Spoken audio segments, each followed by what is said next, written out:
Greetings viewers, Eric the Car Guy here with another video for you. This one is a requested video and it's about winterizing your vehicle. Behind me I have my 2003 Honda Element and I figure we'll do a nice little walk around of some of the things that I do.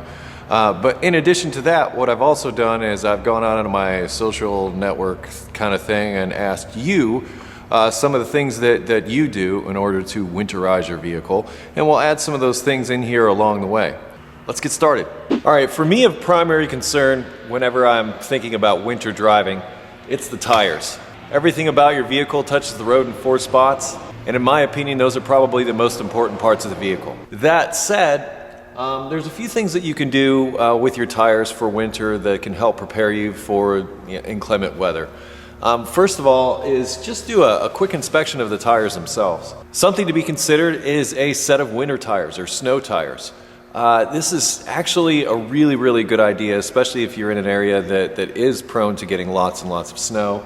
The tires are really going to make all the difference in your ability to get around in inclement weather. As far as if you're not going to be changing to a set of winter tires and you're just going to be keeping like a set of all seasons like I have here, it's a good idea just to give a good inspection of them. Look for any abnormal wear that you might have. Run your hand along the outside. If you feel like strange like bumps or things that catch your hand as you're doing this, it could mean you might have an alignment issue that you might want to address.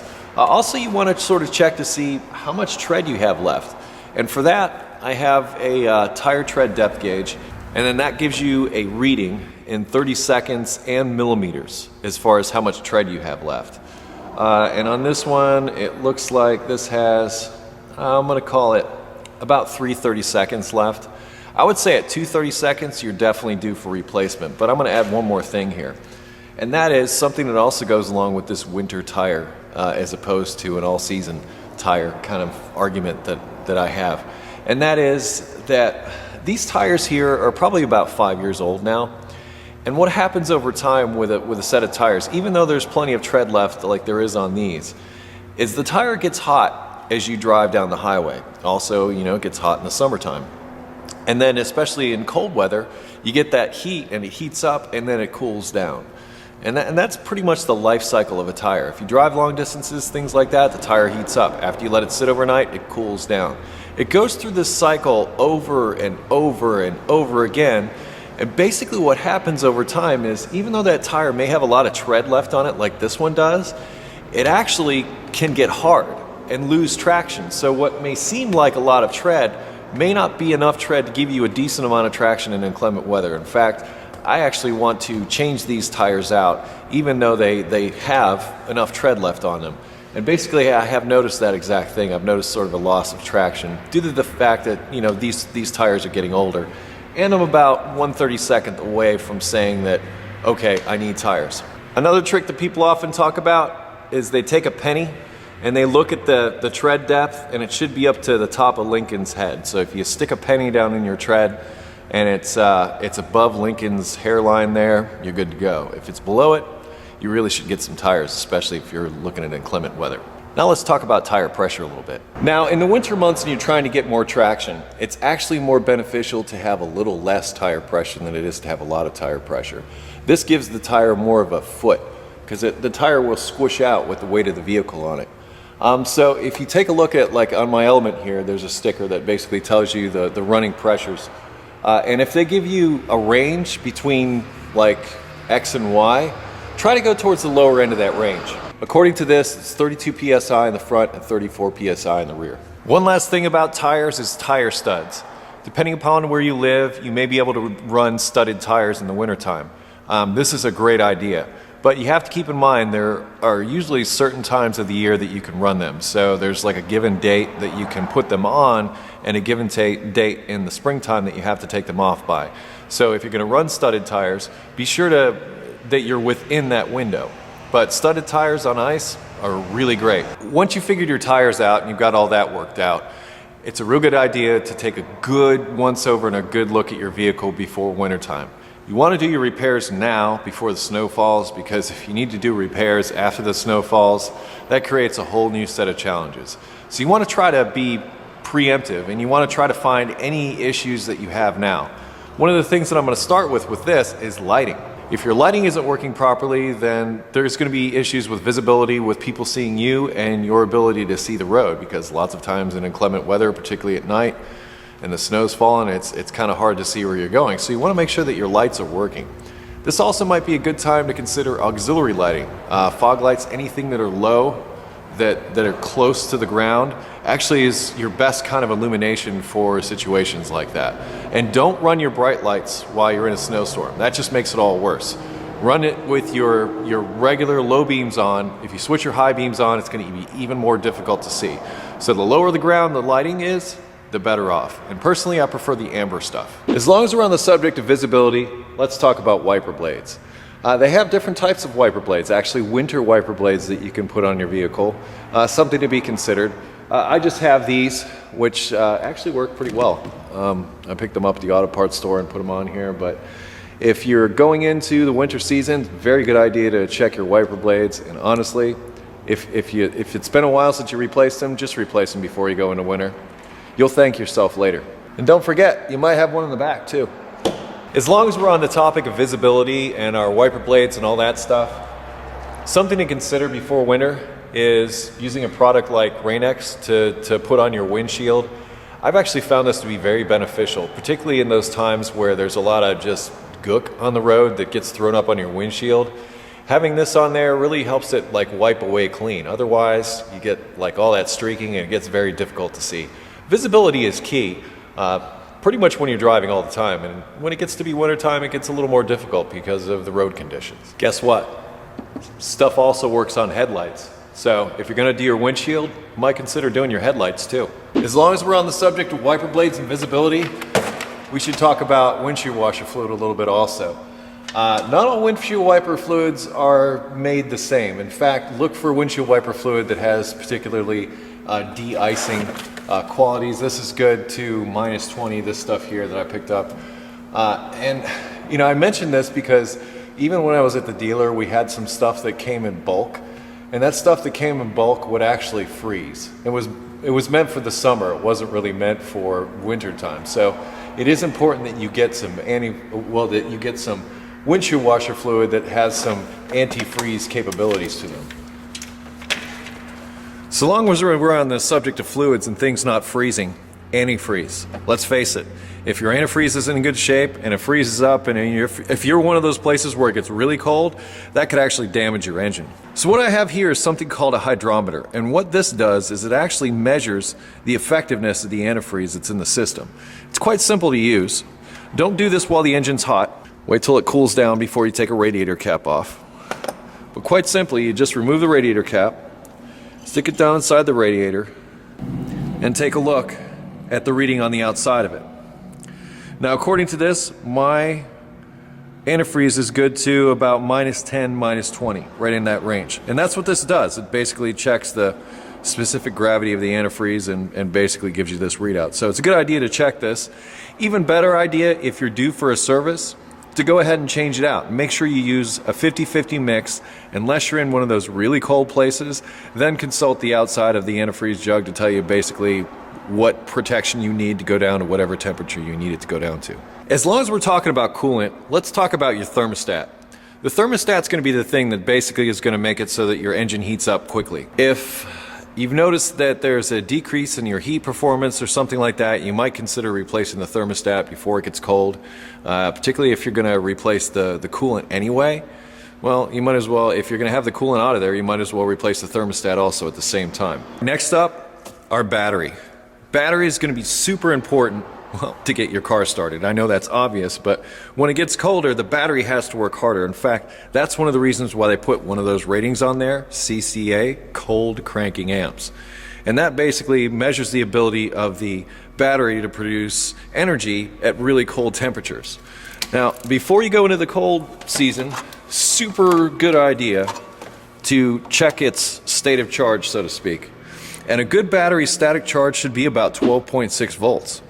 And actually, if you can see that on my tester, I'm actually just a little bit above 12 volts. So my battery might be getting a little weak. Now I'm going to put a load on it. Yep, and as I suspected, I got a little over 10 volts there. So when I put a load on it, It's above 9 volts, but I would say that this battery here is marginal. So 12.6 for a battery in a good state of charge, and anything above 9 volts when you go to do the load test. Now, as far as the battery goes, don't just check the state of charge. Also check the terminals and the connections. If these connections are all corroded up and have a big problem here, then you want to address that now, because that corrosion could cause enough resistance to basically take just that little bit of extra electricity away to make it to where it's going to be difficult, if not impossible, to start. Now let's talk a little bit about some things that you might want to keep in your vehicle should you find yourself in a situation where you're stranded along the side of the road or you get stuck, which is probably the most likely thing. So I put together a little kit here of things that I keep in my vehicle that might also be things that you might also want to think about. First of which is a large bag of kitty litter. You may want to do more than one of these. And what this is good for is two things. One, it's good for extra weight for traction. But even more importantly, if you get stuck on the ice or stuck in the snow or something like that, you can open it up and you can put this stuff under the tires, and it will help you gain purchase and traction so that you can get out. And if you've got a pickup truck, put the kitty litter as close to the tailgate as you can, because this will actually help leverage the weight over the back wheels. The closer it is to the cab, the less effective it will be. So you want to put your weight closer to the tailgate in a truck. Okay, here's another tip for you if you get stuck, like say in snow or ice. For those times when you're rocking the vehicle back and forth, you're going forward a little bit, you throw it into reverse, and maybe you got somebody outside that's pushing and trying to help. If you have an automatic transmission, I want you to do this. So you're in that situation, you're going from reverse to drive, from reverse to drive. Instead of just going into drive, I want you to actually throw it all the way down into low. So instead of going from reverse to drive, go from reverse to low. And the reason I say to do this is because this can actually help save your transmission. It's actually stronger in low or 1 than it is in drive as far as what's working inside the automatic transmission itself, which we'll cover at another time.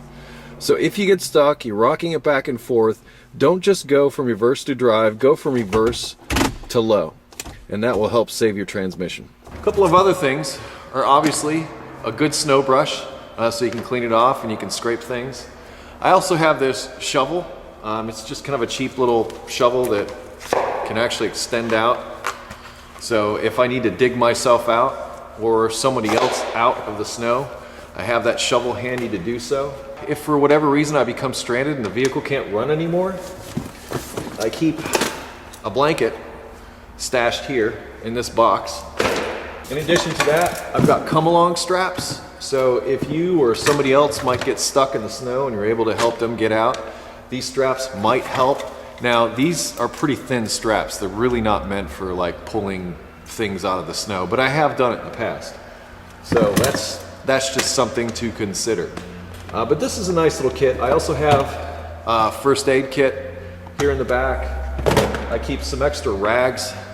I keep actually also another quart of oil in the back. I've got a fire extinguisher. And one last thing. One of the things that will probably strand you more than anything else is a dead battery or a car that won't start. Having a set of jumper cables is a really, really good idea just to have in your vehicle, particularly in the wintertime.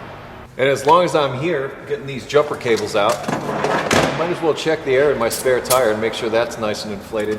That way, if I go into the winter season and I have a tire problem or something like that, I know my spare is good and ready to go. So as long as we're in the process of looking the vehicle over, if we've got it up in the air, why not change the oil now before it's all covered with gook and everything all up under here?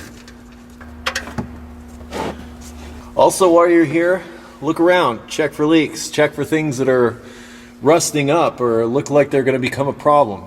Look at your CV boots. Just give it a really good once over just to try and be preemptive and see if you can find any problems now before you're halfway through the winter and now you've got to deal with a repair. And like I said, it might be covered with big clumps of icy gook underneath here, and you might have to deal with that. So if you deal with it now before the snow falls, well, you're ahead of the game. All right, as long as we're on the subject of oil, I'm sure it's going to come up, what type of oil should I put in my vehicle for the winter? Personally, I always go by what's on the oil cap, and in this vehicle it says 5W20. Now, check your owner's manual. Unfortunately, I didn't have an owner's manual that came with this truck when I got it, but this is one out of another vehicle, and what you're looking for is a chart like this. And this chart basically tells you what oil to use at a given temperature, whether it be hot temperatures or cold temperatures. But that information should be able to be found there. Once you find that information, use the oil that's appropriate for the season and the temperatures that you'll be working with. In very cold climates, something to be considered is something called a block heater. And a block heater is basically exactly what it says. It's almost like a hot water heater electric element that you stick inside the engine block into the coolant jacket, and it keeps the coolant and everything, the engine block, is warm while it sits, like say overnight. And it's just a regular plug that sticks out like the front grille or something like that, and you can plug it in overnight. And this way you don't have to run the vehicle all night, yet it keeps the coolant in the block warm and keeps it from freezing, which, as I said earlier in the program, could damage the engine block. So that's something to be considered aside from just using thinner oil. Okay, as long as we got this wheel up in the air, I'm gonna wiggle it top to bottom, side to side, maybe give it a little bit of a spin that I can. Take a good look at the strut, take a good look at the tie rod ends, the ball joints, and I'm gonna remove the wheel and get a good look at the brakes.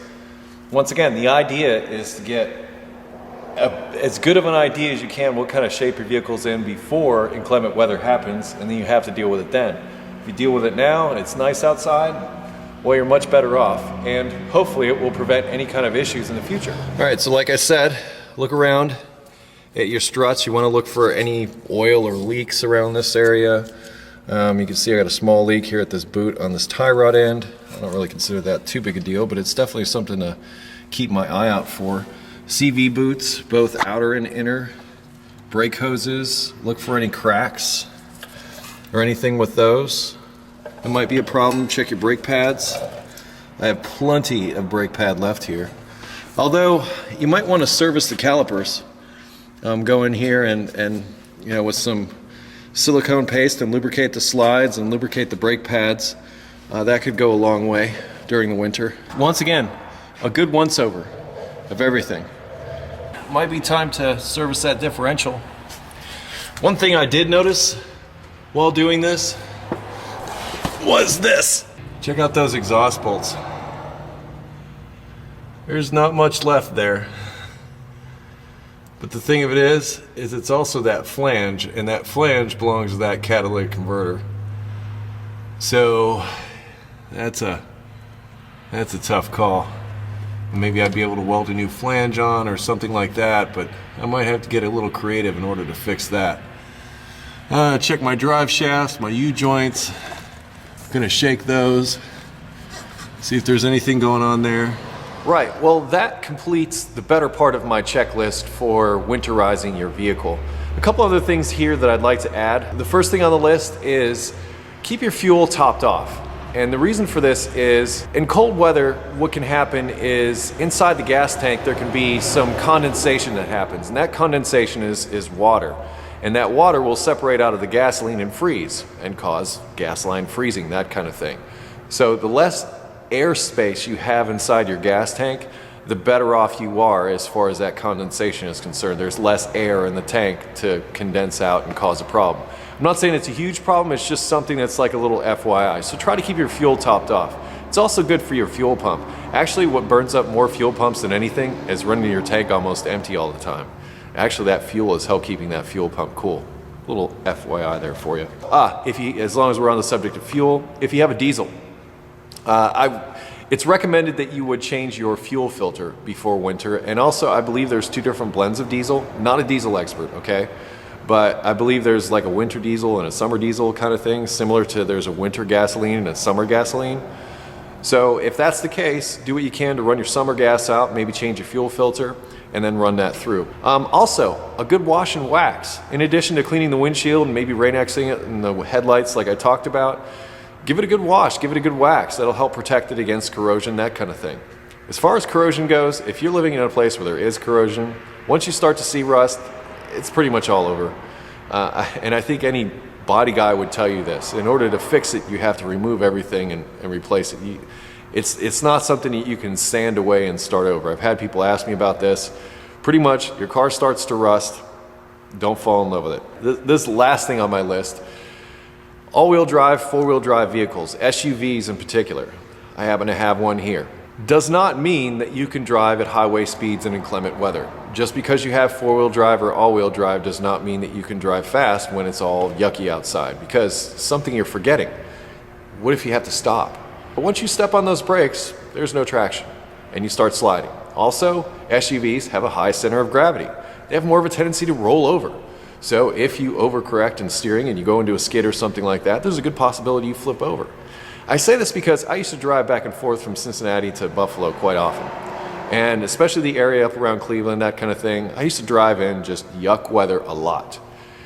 And to me, it always seemed that the people that were driving, the SUVs, the four-wheel drives, those kind of things, just were barreling down the road. And the tractor trailers. Don't even get me started on those. And those were the ones that you would see a few miles up the road that were spun out in the ditch or worse. So please, just because you have an all-wheel drive or four-wheel drive vehicle, that does not mean that you can drive fast in inclement weather. Drive to the road conditions. Slow down. You'll get there. You'll get there, trust me. And you'd rather get there in one piece than have to dig yourself out of a ditch. But if you do, and you got my kit, and you got the shovel and the kitty litter and everything else, that stacks the deck in your favor. But yes, I believe that concludes what I have to say about winterizing your vehicle or preparing your vehicle for the winter season. And I hope this information was helpful to you. If I missed anything, I'm going to post a link in the description to a forum discussion about this. Feel free to add your experiences, your tips, whatever you want to add. Also in the comments, of course. But over to EricTheCarGuy.com, and the forum is normally where I carry on discussions about such things. And plus there's really nice people out there that I like to hang out with. Aside from finding me at EricTheCarGuy.com, you can also find me at Google+, Facebook, and Twitter. And I do videos here at EricTheCarGuy on Mondays and Fridays, so show up on Mondays and Fridays for more videos. And I like to close with be safe, have fun, and stay dirty. And in the winter season, be sure to stay warm. And I will see you next time. Catch you later.